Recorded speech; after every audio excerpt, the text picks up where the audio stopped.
I'm Denise Crittendon. I'm a motivational speaker who really enjoys focusing on young people. Young people, if you're listening, you are our future. I want you to get that. I really want you to understand that. I think your generation is the most powerful generation to step onto the planet. But here's the thing, some of you don't always remember that. And I feel like it's my job to wake you up, to remind you of that, to remind you of how powerful you are. So what I've done is written a book for you. And this book, it says it's a party. It says life is a party, but read the rest of it. Life is a party that comes with exams. This is a youth motivational guide. So what I'd like to do is read a chapter of this book and see if you feel motivated enough to check it out a little further. The chapter I'm going to read is Stop Hating and Start Playing. That's chapter 6. It has happened so many times you probably can't keep track. You're in class or standing in the hallway at school when someone makes a crack about the way you look or the way you dress. Maybe the person is joking. Maybe he isn't. Either way, you don't like being put on the spot like that. And you don't understand why it's happening. So what exactly is going on? A, this person is an enemy who's going out of his way to try and make you look bad. B, the person has an anger management problem. C, this is a clear case of player hating. The answer? All of the above. The green-eyed monster known as jealousy has surfaced, and when that happens, things can get pretty ugly. But it does happen. No matter who you are, you're going to experience the effects of jealousy now and then. Sometimes you're the victim, the person being bullied and talked about. Other times, you might even be the person doing the damage. That's right. There may come a time when you actually feel pangs of jealousy towards someone else.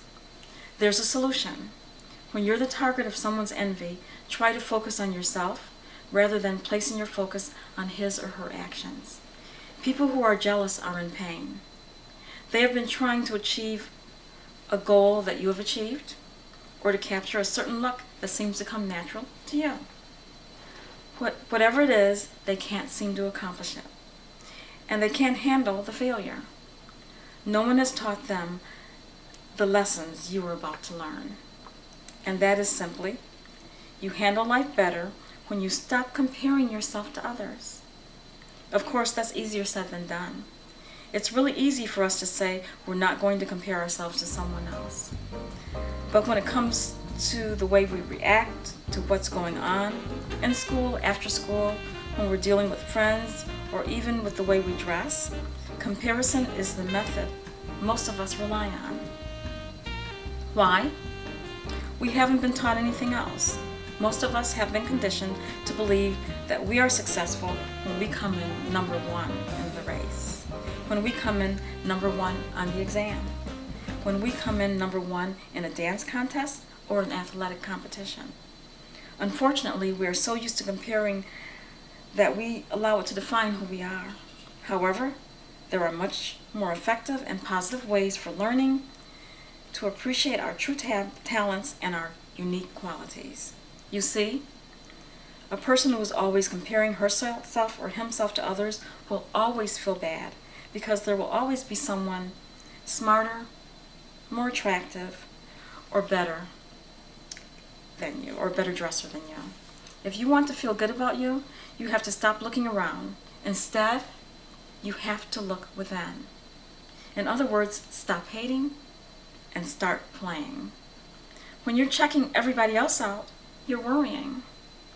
When you're checking out yourself, you're playing and you're winning the game of life. When you're checking yourself out, you're admiring yourself and giving yourself a daily dose of strong compliments. You're doing affirmations and you're learning to pat yourself on the back. When you're checking yourself out, pumping yourself up and telling yourself positive things, your true power kicks in. You're not concerned about what person X is saying or what person Y is wearing. You're focusing on the person who is with you 365 days a year. That's you. And only you have the power over what you think and feel. You exercise that power when you decide to stop measuring yourself according to the standards set by others. Others may succeed, others may fail. That is their personal path in life, their individual journey. What they accomplish has nothing to do with you. What you achieve has nothing to do with them. You can create your own personal set of standards based on your ideals and expectations. For instance, let's say you are tall and dark. In your case, tall and dark should be considered wonderful traits that make you feel proud and confident. If you are pale, or freckled, or short, or full-figured, feel good about those physical characteristics as well. Who says they're not positive? Your peers? Your brother or your sister? Certain recording artists you see in videos or on TV? Characters in the movies? Well, prove them wrong. Take a stand by making powerful statements to yourself about yourself, no matter what the critics say. Refuse to let others dictate to you how you should look, what you should buy, what you should wear. It's up to you to call the shots. You are the mayor, the governor, and the president of your own thoughts. Get behind the wheel of your mind. If you're going to control those thoughts, you have to get behind the wheel of your own mind and steer. What's more, you're going to have to learn how to be so skilled and determined that you're like a champion race car driver, twisting around curves, revving up the engine, and speeding toward the finish line. You can't win if you're craning your neck trying to see what another driver in another car is doing. You can't and won't win if you're fussing with your outfit and wondering if it's cool, if it's as cool as the one the person in the next car is wearing. You're sure to lose if your mind is on anything but the race. The key words here are simple. Pay attention to yourself. If you're roaring down a racetrack at 300 miles per hour, you have to be in control. Multi-millionaire motivational speaker Anthony Robbins believes the ups and downs of everyday life challenges us in the same way. When you're moving ahead in life or a race, you're zooming.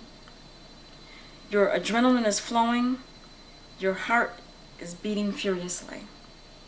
At a time like that, we can't afford to get lost in thoughts about things that don't matter, can we?